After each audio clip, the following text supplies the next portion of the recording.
পৃথিবীতে সবচেয়ে বেশি ব্যবহৃত জিনিস হচ্ছে পুরুষ। যেই দিন একটা শিশু জন্মায় দেখবা মেয়েটা যখন কিশোরী থেকে যখন নারী হয় তখন সে তার মায়ের শাড়ি পায়, বোনের গহনা পায়, বান্ধবীর লিপস্টিক পায়। আর একটা ছেলে যখন বড় হয় তখন বাবার ঋণ পায়, ভাইয়ের দায়িত্ব পায়, স্বামীর কর্তব্য পায়। যেই দিন একটা পুরুষ বোঝা শুরু করে যে সে পুরুষ, সেদিন থেকে পুরুষটার হাসি বন্ধ হইতে থাকে, কথা বন্ধ হইতে থাকে, দায়িত্বের চাপে সে ম্রিয়মাণ থাকে।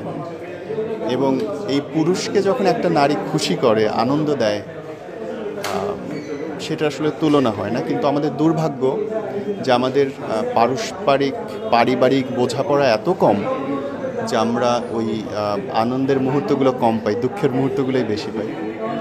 এবং পুরুষের কান্নায় আসলে শব্দ হয় না, চোখের জল অনেক পড়ে, তাকায় থাকবে কিন্তু ভেতরটা পুরো শেষ হয়ে যাবে, ভাইটার বাবা না।